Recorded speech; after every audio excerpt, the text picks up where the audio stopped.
নমস্কাৰ এটি বিশেষ বাতৰি লৈ নিউজ নাওৰ ষ্টুডিঅ'ত মই মুকিবুল হুছেইন। ১০০ৰো অধিক বিঘা কৃষিভূমি নষ্ট। যোৰহাট পৌৰসভাৰ ১৯ নং ৱাৰ্ডত পৰিস্থিতিৰ পৰ্যবেক্ষণ কাৰ্যবাহী বিষয়াৰ।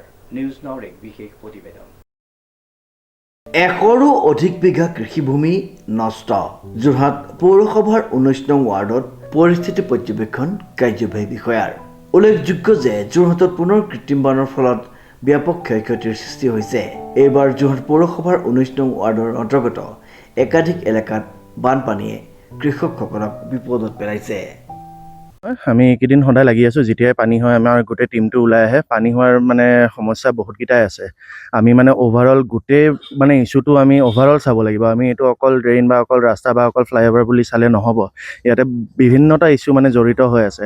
আমাৰ যোনবোৰ নেচাৰেল চেনেল আছিলে টাউনৰ পৰা ওলাই যোৱা, যেনেকৈ আমাৰ তৰাজান আছে, টোকলাইজান আছে, মহুৱাজান আছে আৰু বিভিন্ন বেলেগ বেলেগ জান আছে। আজি ইয়াতে আমি ৰঙাজানৰ ওচৰত আছোঁ। এই জানবোৰ জেগাই জেগাই আমাৰ ঠেক হৈ পৰিছে বা সেই জানবোৰত আপোনাৰ বহুত জেগাত আমি অবষ্ট্ৰাকশ্যন ন'টিছ কৰিছোঁ। এতিয়া তৰাজানখন টাউনৰ এৰিয়া যোনটো আছে সেই এৰিয়ালৈকে আমি অবষ্ট্ৰাকশ্যন, তাতে গছ কিবাকিবি গছনি হৈছে। বহুত জেগাই বহুত মানুহে নিজৰ এপ্ৰ'চ ৰোড বনাই পেলাই চেপি পেলোৱাও হৈছে বহুত ঠায়ে ঠায়ে। আৰু তেনেকুৱাকৈ আমি যোৱাকালি গ'লোঁ আপোনাৰ আঁঠুভঙা গড়ৰ ওচৰত, একদম তৰাজানৰ ডাউনত। তাতে এখন আপোনাৰ পুৰণা শ্লুইচ গেট আছে, সেইখনতো ভালেখিনি অবষ্ট্ৰাকশ্যন হৈ আছে। চ' তেনেকুৱা বিভিন্ন কাৰণত আমাৰ টাউনত পানীটো বেকফ্ল' মাৰি আছে। ড্ৰেইনেজ চেনেল আমাৰ ফেইল হৈ আছে। লগতে বৰষুণৰ পৰিমাণটো বহুত বেছি হৈছে। জেগাই জেগাই আমাৰ ক'ৰবাত ব্লকো আছে। আৰু সেই ব্লকবোৰ খুলিবৰ কাৰণে আমাৰ মানুহ ৰাতিপুৱাৰ পৰা ৰাতিলৈকে লাগি আছে। আমাৰ মেচিনবোৰো চলি আছে। যিমানখিনি আমাৰ পৰা হৈ আছে আমি কৰি আছোঁ। এতিয়া অভাৰঅল এটা আমি মাষ্টাৰ প্লেন বনাই পেলাই তেনেকুৱাকৈ আমি কাম কৰিব লাগিব। আৰু তেতিয়াহে এই প্ৰব্লেমটোৰ সমাধান এটা হ'ব। অকল সেইটো বুলিয়ে নহয়, আমি অকল সেইটো মই যোনটো কৈছোঁ যে আমি একদম হলিষ্টিকেলি চাব লাগিব যে ইছ্যুজ বহুতকেইটা আছে। ফেক্টৰ আপোনাৰ n নম্বৰ অফ ফেক্টৰ যাতে থাকিব পাৰে। তো সেই গোটেইখিনি আমি একেলগে এটা হোলকৈ আমি চাই পেলাইহে আমি এইটোৰ উত্তৰ আমি দিব পাৰিম। পানীটো ফুল ফ'ৰ্চত ওলাই গৈ আছে। সেইটো এটা নেচাৰেল চেনেল হয়। এইটোৰো নিজৰ এটা কেপাচিটি এটা আছে। সেই কেপাচিটিটোৰ বাহিৰত যেতিয়া পানীৰ এটা ফ্ল' আহিব বা পানীৰ যেতিয়া ইনটেক এটা আহিব, পানীটো ওলাই যাওঁতেতো সময় লাগিবই। এতিয়া আমাৰ লোকেল ৰাইজৰ মানুহখিনিয়ে আমাক 2-3টামান পইণ্ট দেখাই দিছে। সেই পইণ্টখিনি বহুত আগৰ পৰা মষ্ট প্ৰবলি তাতে আমাৰ যিমান উপযুক্ত কালভাৰ্ট থাকিব লাগিছিলে বা উপযুক্ত আমাৰ যিমান ড্ৰেইনেজৰ কাৰণে আমাক এৰিয়া লাগে, সেইখিনি এৰিয়া কিজানি পোৱা হোৱা নাই। চ' আমাৰ ৱাৰ্ড কমিশ্যনাৰো আমাৰ লগত আছে। আৰু এই সিদ্ধান্তবোৰ বৰ্ডত পাছ কৰি পেলাই আমাৰ যোনবোৰ ফাণ্ডছ থাকে এইবোৰ এল'কেশ্যন হয়, যে কোনটো প্ৰজেক্টত, কোনটো ৱাৰ্ডত, কোনটো ঠাইত কিমান পইচা দিয়া হ'ব। আৰু বৰ্ডখনৰ সেই প্ৰস্তাৱবোৰ পাছ কৰাৰ পিছতহে আমি এক্সিকিউট কৰিব পাৰিম। কিন্তু কাৰেণ্টলি আমি যিমানখিনি আমাৰ ইমাৰ্জেঞ্চি মেজাৰ্ছ ল'ব লাগে সেইখিনি আমি লৈ আছোঁ। ভূমিখিনি চাওক, আমি এতিয়া মিউনিচিপাল বৰ্ডৰ হিচাপে কৃষিভূমি যোনখিনি অনিষ্ট হৈছে বা প্ৰব্লেম হৈছে, তাতে নিশ্চয় এগ্ৰিকালচাৰ ডিপাৰ্টমেণ্টৰ পৰা কিবা ব্যৱস্থা লোৱা হ'ব। সেইটো কাৰণে আমি মিউনিচিপালিটি পিনৰ পৰা লাগিলে এগ্ৰিকালচাৰ ডিপাৰ্টমেণ্টৰ লগত যোগাযোগ কৰিম। যোৰহাটৰ মাজমজিয়াৰ দিশৰ পৰা অহা বৰষুণৰ পানী ৰঙাজানৰ মাজেৰে প্ৰবাহিত হোৱাৰ ফলত জানখন উপদি উঠে আৰু ইয়াৰ কাষৰীয়া বিস্তীৰ্ণ কৃষিভূমি পানীৰ তলত ডুব যায়। স্থানীয় লোকৰ অভিযোগ অনুসৰি জানখনৰ বহন ক্ষমতা হ্ৰাস পোৱাৰ লগতে পানী নিষ্কাশনৰ মূল পথত থকা কালভাৰ্টটো অত্যন্ত সৰু হোৱাৰ বাবে পানী স্বাভাৱিকভাৱে ওলাই যাব পৰা নাই। ফলত প্ৰায় 100 বিঘাতকৈ অধিক কৃষিভূমি পানীত বুৰ গৈ শস্যৰ ব্যাপক ক্ষতি কৰিছে।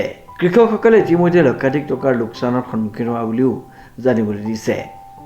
আমাৰ যোৰহাট পৌৰসভাৰ তৰফৰ পৰা আমাৰ কাৰ্যবাহী বিষয়া আৰু দুজনকৈ আমাৰ জুনিয়ৰ ইঞ্জিনিয়াৰ আহি আমাৰ এই গোটেই অঞ্চলটো পৰিদৰ্শন কৰি গৈছে এই মুহূৰ্তত। আৰু এইটো এটা বৃহৎ অঞ্চল, কাৰণ এই অঞ্চলটো আমাৰ 19 নং ৱাৰ্ডৰ অন্তৰ্গত। চান্দৈ টেকেলা, গোহাঁই টেকেলা, চেউনিআলি, আনন্দনগৰ, বৰপুল, ধেনুচোচা, বৰিগাঁওকে আদি কৰি এটা বৃহৎ অঞ্চল। প্ৰায় এই অঞ্চলটোত নগৰ অঞ্চল হ'লেও ইয়াত প্ৰায় 100ৰো অধিক বিঘা মাটি ইয়াত কৃষিভূমি আছে। আৰু বৰ্তমান আজি এই পানীটো, যিটো পানী আজি আমাৰ পদুমণিৰ পৰা আদি কাছৰগাল পদুমণিৰ পৰা আহি এইটো আমাৰ ৰঙাজানত পৰিছে। ৰঙাজানত পানীটো পৰাৰ লগে লগে এইটো অভাৰবেগ মাৰি পেলানি এইটো গোহাঁই টেকেলা, চান্দৈ টেকেলা, চেউনিআলি, ধেনুচোচা, বৰিগাঁও সকলোতে এটা প্লাবিত কৰি পেলাইছে। আৰু এই পানীটো আজি প্ৰায় 10 দিন ধৰি পানীটো আবদ্ধ হৈ আছে, যিটো কাৰণে প্ৰায় 50ৰ পৰা 60 বিঘা মাটি কৃষিভূমি এতিয়া পানীৰ তলত সোমাই আছে। যিটো আৰু যে সোনকালে ওলাব, কঠীয়া ৰোৱা সকলো মাটি ৰোৱা হৈছিলে, ৰোৱা মাটি পানীৰ তলত সোমাই 10 দিন ধৰি আজি পানীৰ তলত সোমাই আছে। আৰু এই পানী ওলাই যোৱাৰ পাছত যে মানে ৰোৱাবোৰ যে জীৱিত হৈ থাকিব এইটো অলপ সন্দেহৰ স্থল আছে। এই ক্ষেত্ৰত আমাৰ জিলা কৃষি বিষয়া আপোনালোকৰ চেনেলৰ যোগেদি দৃষ্টিগোচৰ কৰিছোঁ। তেখেতসকলৰ তৰফৰ পৰা সৰজমিন কৰি আহি পাবলগীয়া ব্যক্তিসকল ক্ষতিপূৰণ দিবৰ কাৰণে মই এই পৌৰ সদস্য হিচাপে আহ্বান জনাইছোঁ। ইফালে সমস্যাৰ গুৰুত্ব উপলব্ধি কৰি ঘটনাস্থলী পৰিদৰ্শন কৰে যোৰহাট পৌৰসভাৰ কাৰ্যবাহী বিষয়া কল্লোল ডেকাৰ লগতে পৌৰ সদস্য নাৰায়ণ দাস।